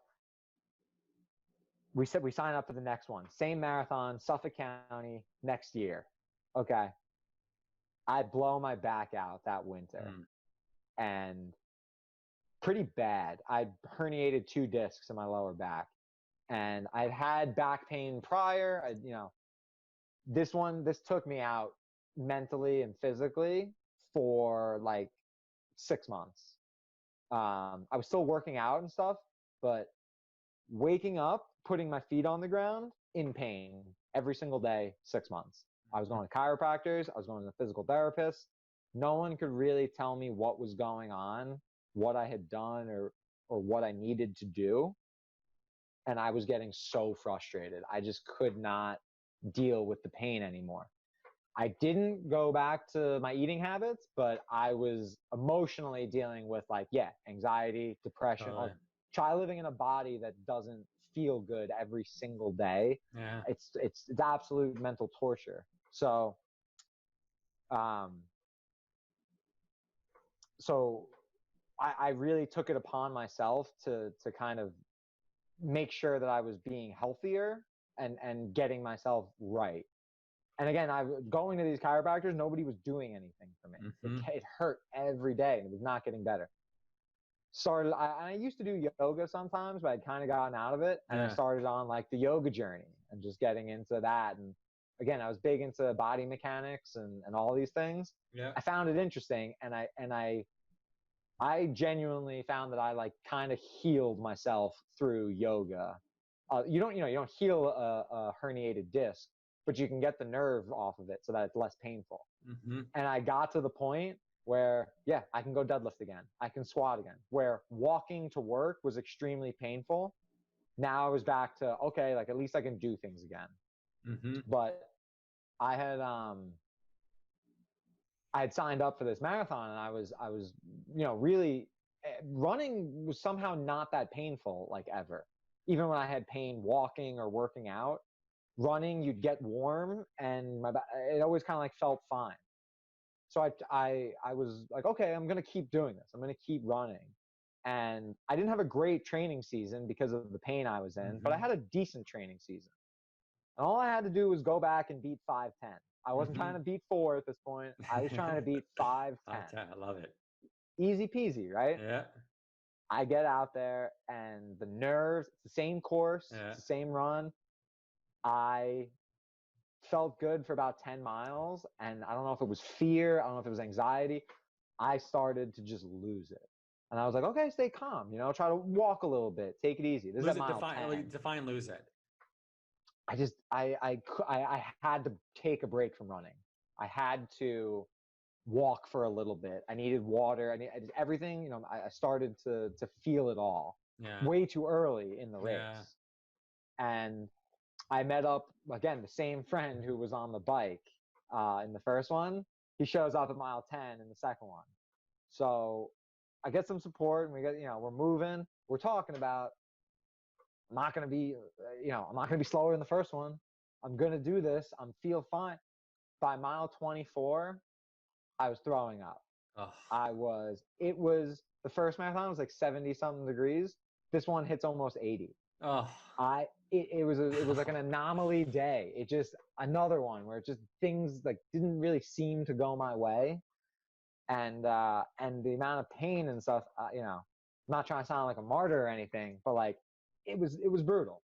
That was by far the closest I've ever been to quitting in a race. Mile 24 of my second marathon, realizing I was going to do it slower than the first. So what'd you do? So now I did not quit, because I was just picturing quitting, like actually visualizing it, because they'll come pick you up in one of these like cars and drive you to the medical station. And I'm like, yeah, man, like that's what it's going to look like. You're going to get in the car and then it's over. And I just, the finish line was right there. I had my buddy with me, and I was like, my brother's at the finish line. There's all these like things you tell yourself. And I just kept going. The whole thing was don't quit, And I get to the finish line, cross the finish line, 5:15. 5 minutes slower than marathon 1. So wait, so let's pause it here for 1 second, because there are a couple of things that I want to pull out here. So number one, like going back to your injury, it's what I've seen this before. Any sort of growth journey where you're checking off all the benchmarks, you're hitting new levels, and then something happens, and that injury is something that that's life. Like stuff like that does happen, and I've seen so many people get derailed then from an injury, because what happens? Well, I'm laid up. I can't move. Well, you know what? Like I can't do the thing that I enjoy, and that's working out right now. So I can indulge in candy and pizza, and I can indulge in these pleasurable activities and have a really good excuse for like, well, I can't work out, so that's why I'm gaining weight. But it's really interesting though. You said something about you knew you wanted to be healthy. So you were eating healthy, but then you also embraced yoga. So you're looking for a physical outlet that you could do that would make you feel better. But it's the point I'm making though, is that by that point in your journey, and this is by taking the long road and just taking the next step, by the time that you had that obstacle come your way, you were already a changed person. Like you'd crossed the finish line, and you weren't going back. So something like that, where again, you couldn't necessarily do what you wanted to do, that wasn't the excuse to then go back to old Brendan. That was this Brendan needs to be solution oriented and figure out what can I do that's healthy, given that this is my new state for the time being. Mm-hmm. Absolutely. And it was emotionally hard to do that, because it's not just, okay, this is where I am. It's like I said, I was waking up with back pain every single day. So it's not just happy-go-lucky, oh, this is where I am and I'm going to start getting better. It's torture. Is this going to be the rest of my life? Am I right? Like, is this pain, whether it's physical or mental, is this going to be forever? Like that's a scary thought. But nobody would have blamed you for saying, like, let's say you put on 40 pounds because of that, which you easily could have done, no question. No one would have blamed you for doing that, because like, what can you do? You can't work out right now. But the fact that you had already crossed that barrier where you're saying like, I'm not going back there. I had built up enough self-awareness at that point, which again, I had none of when I was a kid. No self-awareness, which I think is absolutely crucial. I built up enough self-awareness to know that I didn't want to put on weight again. Totally. It was like I wasn't losing weight, but I was managing my weight on a daily basis. It was on my mind. I was eating healthy, and I was sticking to some sort of plan. Dude, so I love it. And then number two, the fact that, okay, you're doing the same marathon, you already know what it takes to finish a marathon, you know what the course is, and then you do worse. Look, man, every growth story involves setbacks. It's not necessarily a straight upward trajectory. So I mean, so now let's kind of go back to that moment. So you cross the finish line, you know that you did worse than the year before. What's going through your head at that point? I mean, that was quite arguably the most disappointed I've been in a very long time. Like, couldn't even really describe it. My brother knew I was furious. I was, sitting there just, how did I get worse at this? You always talk about it's addicting, right? Getting better and better. It's not addicting getting worse. No, it's right? not. Totally. There's nothing fun about putting in a lot of effort and going like, so all those, the doubts of the things I used to tell myself, like, you're not an athlete. Or is this really for you? Are you supposed to be here? Is it? Yeah, loud to me in the second one, told myself to just go home. Like, okay, you did it. You're like, what are you trying to prove out here? Because you're not good at this. Yeah. I had all those thoughts, and arguably they were true. That's the hard part, is like, there's no obvious reason that they're not true. But I was lost. I was very lost at that moment because I didn't sign up. I didn't know what I was gonna do, like, going forward. Because I was like, yeah, this like really isn't for me. Mm-hmm. And I was still dealing with back pain and this and that. So again, like the winter comes that year, and I'm going through just like, like kind of like, what's my next move? And there was the lottery for the New York City Marathon, and I was like, and I remember my friend saying, sign up now, because they don't do this anymore, but they used to do a thing where if you didn't get in for like 5 or 6 years in a row, you got automatic entry. Yeah. So he said, start now, and in 6 years, you'll get in. I put my name in the lottery. I get in that winter. And now, which is a theme for you, by the way. Yeah, right. Yeah, I'm very lucky with the lotteries. But so that kind of, I remember when I found out, I was on the floor stretching, and I got the email. And it was me, my roommate, and my brother, and we all looked at each other and we said, you'll try to do it, and if you can't, Joey will do it. Joey will run in, Joey will take my bib and run in my name. And I was like, and right when they said it, and I knew it was like a good idea because there was no obvious reason that I was going to do it. I was like, there was the competition between me and my brother. It came down, I was like, nah, I'm not letting them take my bib and this and that. So with all the stuff, I that winter I went to see a spine surgeon. He wanted to do surgery on the herniated discs. And I was like, well, the yoga's going kind of well, but I'm still dealing with pain. I'm trying to figure out, do I do the surgery? Basically, if I do the surgery, I'm not doing the marathon. And I'm like kind of committed to, the spine surgeon tells me, he goes, why don't you try to get a 6-pack? Because I've never seen someone with a 6-pack really be in that much back pain. If they didn't, you know what I mean? Just the kind of idea, like, work on your core strength, work on getting stronger, and I think you might feel a lot better. And I remember telling people at that time, after all, like, people had known what I'd been through. I remember I was at a wedding, and I told someone that I had got into the New York City Marathon, and they knew well about my back situation, and they laughed in my face. They didn't mean it. They're nice people. They didn't mean to do it, I think, but they thought it was hilarious that I was going to try to do this again. They did. They laughed, right? They're making jokes. I mean, everyone's drinking at a wedding. I get it. You're just trying to have fun. But to me, I mean, I had kind of put my life into this at this point. I had, my life, like, what was really important to me at the time, like, besides my family and friends and all the things that had always been important, but what was Brendan doing? It was the weight loss journey. And now it was this. Now it was running. This is what I did for me. And so I couldn't believe that these people were laughing at my like life goal. And I burned that laugh into my memory. And any run I'm out on where I don't think I can do it, I remember that woman laughing in my face. She's like, you're not going to be able to run New York City. You're never going to be able to run again. That's what they said. Wow. And so that was and then that's when we met that year. Yeah. 2017. And I go to And by the way, I didn't know, this is the first time I'm hearing about all of these stories. So like, I knew you as like Brendan the marathoner who's running New York City. Yeah. So it's just interesting, you know, you meet people at different times and their perceptions of you. Because Yeah, like, I mean, you're was a fit funny. guy. Yeah, at that time, like, right, like in my head, I had run a marathon, kind of failed, and then the second one got worse at it. So like, I'm not great at this, but I say, hey, yeah, like I've done 2 marathons. People go, wow, Totally. that's pretty impressive. And so then like, they're not wrong. Like, as much as I was disappointed in myself, I was like, you know what, Brandon, like you did something that a lot of people haven't done. So like, Dude, I wanted what you had, man. And yeah, it wasn't you like, didn't know, you just didn't know it was a 5-hour. You just were like, okay, he's on to something, and like he seemed, yeah, exactly.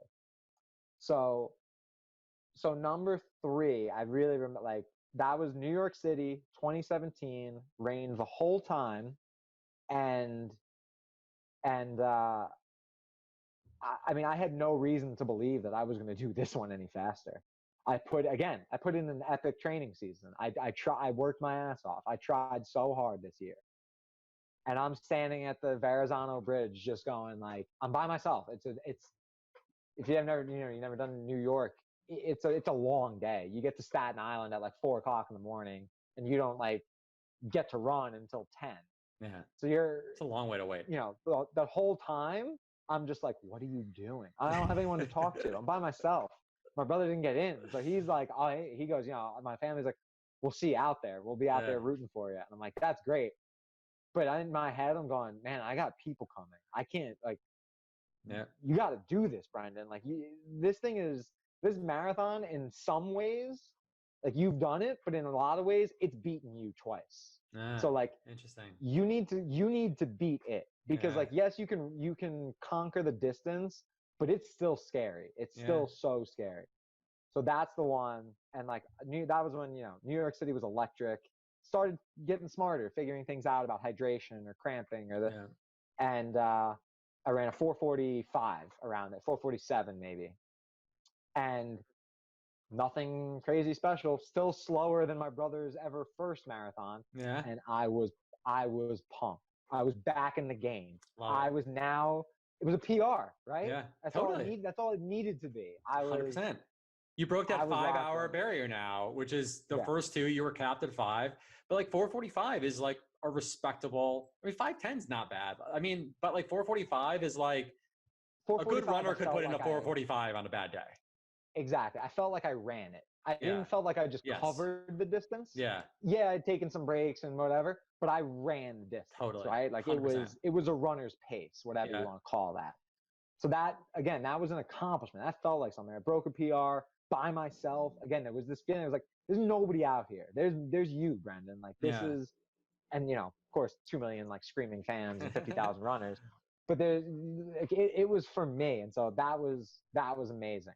But dude, you were like, so a couple things on that, right? So number one, you know, thinking about that laugh and that person telling you that you can't do it. And again, I'm sure a perfectly nice person, but it's really on any growth journey. I think it's an important point to note that there are people, again, perfectly nice people who are otherwise very supportive, but if there's something in their mind that's a mental block, oftentimes we like to project our ick onto other people, right? Definitely. So it's like, you know, if for some people they think, oh my God, running a 5:10 marathon, I wouldn't want to have that attached to me for whatever reason. Like, people attach certain meanings to things. And if it means that they are not going to do a marathon for fear of running, you know, above 5 hours, or because they have some sort of injury that kind of holds them back, they're going to tell you that you can't do it, or it's not worth you doing it. That was the truest example of that, of someone just going like, because given their circumstances, like, yeah, they couldn't do it, or at least in their head, they couldn't do it. So right, now they had an attachment to it that's like, okay, if I did it and I ran a 5:45, well, that would be slow, and I don't want to be a slow marathoner, so I'm just not going to do it. And therefore, anyone else who's kind of in my cohort, I don't want them to do it either. The same person in the past, I don't know exactly what it was, but in the past 2 years, let's say, I remember having a conversation with them, with me now, right? This new person I am, which I'm not, I'm the same guy, right? But they told me that they're just not built for running. Yeah. And I'm going to do this right. pull up the picture again of the before. If you have the before picture of me. Which one? Either one will do. But like they tried to sit there and tell me that they weren't built for running.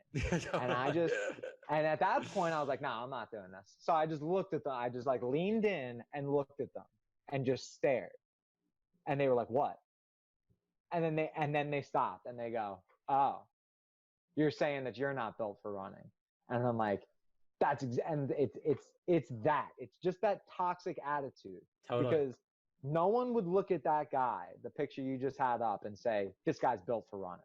Mm-hmm. It's not. No one. It's just, I wasn't. Someone would look at that guy and said, that guy should never run a marathon. Right. It was impossible for that guy. Yes. But taking one step in the right direction and being healthy for that 1 week got me to the point where now I'm good at not good at marathon running, but now I'm getting better at marathon running. Dude, so I don't know if this is true, but let's just go with it. I feel like I read a statistic once that was, if you run a sub 4-hour marathon, that puts you in like the top 30% of marathoners out there. Yeah, I would kind of believe that. It sounds somewhat accurate, at least. I'm not going to try to find a source, but let's just say that it's true. But it's one of those things though, where like you go from. Oh, let's do this. I can tell you this much: when I broke 4 in New York City, I was somewhere around like 15 to 16,000th place. When you ran the 4:45? New York City. No, when I ran the 4-hour, like 3:59. Out of how many? So I'm saying that would put me around like like 30%. Yeah, exactly. So it somewhat checks out, at least in that specific race. Directionally, it's close enough. Yeah, when I ran 4:45 at New York City, I was somewhere around like 40,000th place out of 50,000 people. Got it. Yeah. So I mean, so this guy here, he goes from being almost 300 pounds to committing to embracing a healthy lifestyle, which meant chicken and vegetables for 1 week, to then slowly just deciding to increase the workout, do the elliptical machine, work out with friends, to then deciding to start running, run 3 miles, then 7 miles, runs 13 miles and says, that's it, I'm never doing anything more than that, to then running a marathon at 5:15, then doing it again and doing worse than 5:15, to then the New York City Marathon doing 4:45, and now breaking 4 hours. After that, it was Chicago 4:25. So here, let's put this up, right? So then this one is the... Oh, you got Chicago picture. I got Chicago. Yeah. There you go, man. So that's Chicago. This is, so now like, look at that, man. That's a fit dude. This might be the best picture of me ever taken. I would have said this, man, but your New York City Marathon one's pretty good too. Yeah.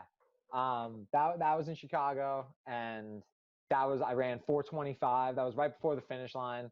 I was pumped. Again, I still wanted 4 hours, but I was getting better. I was like, okay, it was the same thing as like, I know there's going to be a weight loss goal that will be the right weight.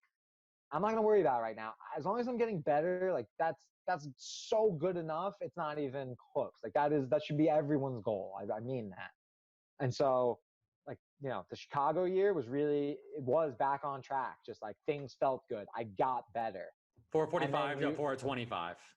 4:25 at Chicago. Yeah. And that was in the yellow tank. And then 2019, and that was 2018. And then 2019 in April, we ran the 50K, my brother and I. Yeah. Crossed all of Long Island, 31 miles, took us like 7 hours. It rained the entire day through the mud. It was so hard, but then it was like, I don't know, now the distance of 26 isn't even scary anymore. Dude, 31 miles, man. I remember getting to 26 and just being like, we got 5 miles to go. Like, let's go. Wow, totally. And entering that, it's not a crazy ultra marathon, but entering that realm of, again, now you're past the finish line. and there's new finish lines, and there's new opportunities. I mean, if you apply that to your life, the possibilities are not only endless, but beautiful. Like I mean that so truthfully, because that's how I feel about it. Because then it was, I want to talk a little bit about like the 2019 New York again. I towed the line with confidence. Yeah. I told the line, like, I don't know if I'm going to do it. There's no guarantees, but I have a plan. I have resources. I have confidence in myself. Like, I have everything I need in these shoes to get this done. Yeah. And yeah, like I was, there was some like 830 miles in the beginning where I was just cruising. I'm like, this feels great. This is awesome. I'm pumped. You get down to some 950, some 10-minute miles. And at the end of the day, it was an absolute, there's a couple of runners who say like entering the pain cave. And like, there's just an absolute moment of, I knew it was right in front of me. I was like, you have 1 mile to go and you have to do it in about 9 minutes, which is your pace. You have this, you can. And I got there. And then the last like half mile, I think I did it in like 7-minute pace. Like I was booking it. And I was cramping on both sides. But I was like, if you stop, you're done. This is everything. And the moment, I mean, I have cried at every single marathon. I will be honest. Yeah. The first one out of accomplishment. The second one out of pain.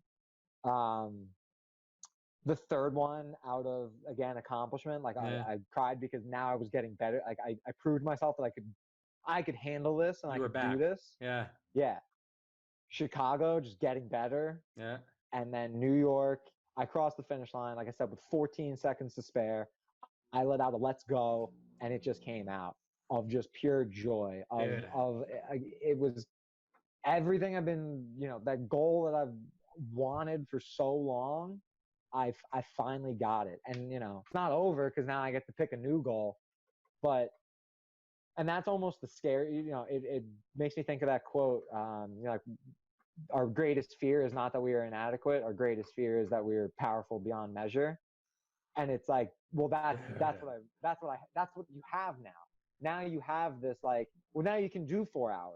Totally. So 3:45, like you said, that's just another number. That's just a little more effort. And now it's right there in my grasp, and I'll go get it at some point. I'm working on it. Totally. So it's funny. I heard a quote once. This guy, Michael Gervais, he's like a sports psychologist, performance coach, all that good stuff. And he worked with the Seattle Seahawks, and he's really close with Pete Carroll, the coach of the Seahawks. And a couple of years ago, when the Seahawks won the Super Bowl, he was in the locker room. And he talked about the speech that Pete Carroll gave. And Pete Carroll said something along the lines of, you guys all now have what everybody wants. And it wasn't the Super Bowl ring. It was the knowing what you need to do and what it takes to be a champion. Wow.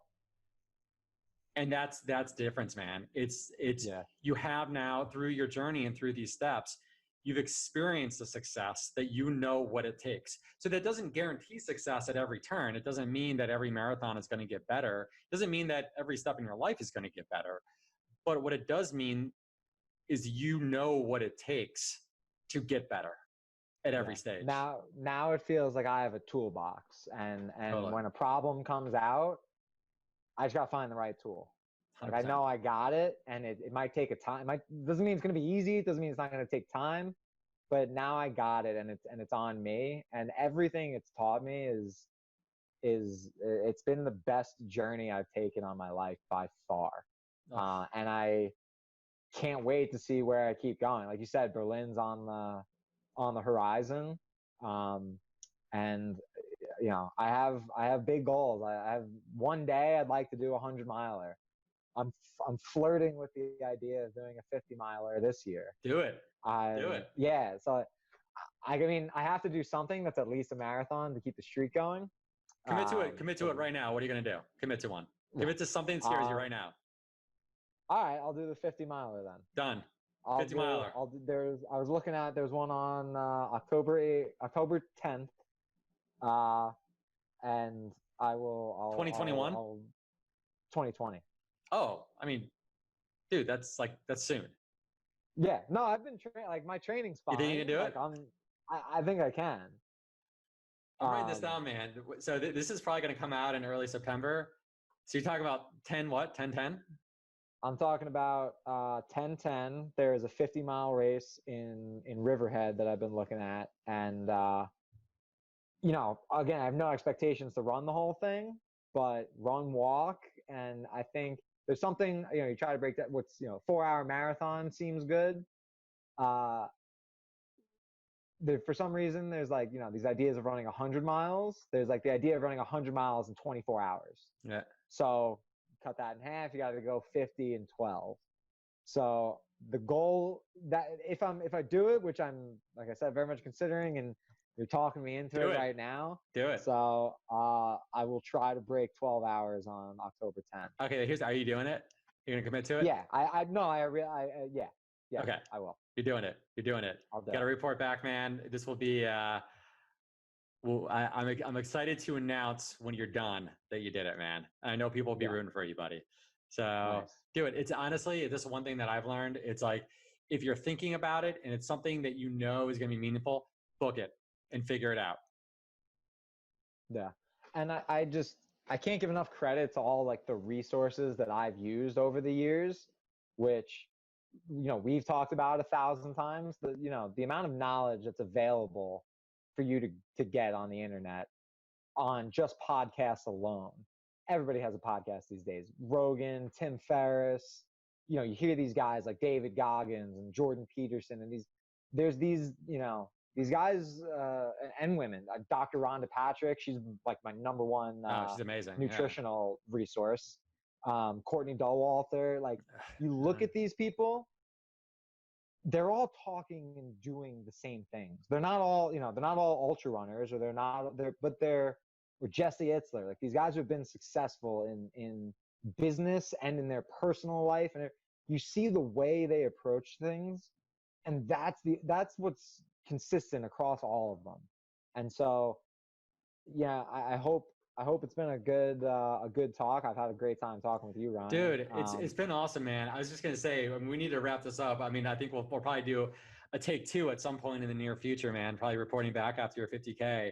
But just a couple wrap up questions here. Number one, let's say it's a hypothetical scenario. Go back to Brendan before the appointment with the doctor. And to go back to that point, and someone comes to you before you step in the doctor's office. They have a briefcase. They say, Brendan, you're about to step into this doctor's office. The doctor's going to give you a piece of feedback that's going to change the trajectory of your life. And they show you exactly what it's going to look like. And they show you all the way to right now, being who you are today. And said, this is one path that you could take. But I have in this briefcase over here $1 billion. But if you take the briefcase, you're going to stay exactly how you are right now. You're not going to go in the doctor's office. You're going to stay the same size. You're never going to break 280 pounds. Do you make that trade? $1 billion. $1 billion, man. I don't even have to think about it. $10 billion, man. I'm like, just for reference for anyone listening, we both work in finance, so we're both well aware. It's not like I'm being silly here with that amount of money. Ryan, it's not even close. So I don't know. I don't know who or what I would be today if I didn't start that journey, because I have a hard time remembering what it was like. Like I said, there's always, you know, those feelings and emotions that stick with you. But, you know, Goggins always talks about like creating a new person. I feel like I've created a new life, and there is nothing worth the lessons that I've learned, the experiences I've had, and the feelings that I've reached, you know, like the highs and lows that I've experienced through all of it. What that has taught me has made me more excited for the next 50 years of my life and what is actually possible than what $1 billion could do, because that's be nice, but I tell people all the time though, man, you want the equivalent of $1 billion or $10 billion, go on a personal growth journey. Yeah. It's gonna be worth more than that. Absolutely. Right. Brendan, man, I have to say, this has gone way longer than I thought it would, but I have to say, man, it's a amazing story, man. It really is. Thank you so much for sharing it. You know, I really do think this will help a lot of people. And I think you're an amazing role model. You're an amazing person. And I just cannot thank you enough for being so open and for sharing this story with us today. And I hope to have you back on again, because I can imagine you'll be someone in high demand, because you're a very good storyteller. Thanks, man. I really appreciate it. I spent a lot of time reflecting on what I used to be like and used to think, and how it plays into who I am now. And from the bottom of my heart, I hope that anyone listening, looking to take some sort of step in any direction, career-wise, personally, weight loss, emotionally, a relationship, whatever you're waiting to do, there's no time to wait anymore. You'll have no regrets, and it'll put you on the path of making a better life for yourself and arguably for everyone else around you. I love it. And I love it. I wish that for everyone. I hope I hope I can be a resource to anyone who needs it going forward, and some sort of inspiration. I'll try to do a better job of putting my stuff on Strava if anybody wants to follow my training. Well, so actually along those lines, man, if people want to connect with you, how can they do so? Yeah. So like we said, I was talking a little earlier, I've started a new business. It's actually called Sound Private Wealth. We're going to be based out of Long Island. We're just a team of like financial planners, like holistic financial planners who, obviously we've worked in the industry for a long time together. And it's been a recent step of doing, kind of going out and branching out on our own. So we're really excited about it. So follow along on Instagram. We'll get a Facebook up and running, or check out the website. Again, it's soundprivatewealth.com. And, for me personally, all my Instagram or my name's Brendan Russo on Strava, and on Instagram, Brendan D. Russo. And I try to post stuff, related to running or weight loss somewhat often. So if anybody wants to follow me along in that regard, happy to have more members of the team. Yeah, for sure. I'll put this all in the show notes. So yeah, it's if you're on Long Island, or really kind of do you work with clients all in the tri-state area? Is it just mainly concentrated in Long Island? Yeah, we're based in Long Island, but definitely available to anyone in the tri-state area. We just got our hats in. This morning. So I love it, man. That's cool. I like it. Yeah, I like it, man. Sound Private Wealth. So, dude, and look, man, this is another personal growth journey of yours, man. It's I guarantee you're going to take all the lessons you learned through this weight loss journey and this marathon journey into this new business. I can promise you this: I would not be doing anything entrepreneurial in any regard without having done this weight loss journey. That's built in the idea of an entrepreneurial mindset. So the doors that this journey has opened up for me are endless. And I like I said, it makes me genuinely so excited for the rest of whatever is to come. Man, Brendan, thank you, man. Beautiful story. Appreciate you being on. I know you're going to be back again in the future, and look forward to hearing about your next step, man.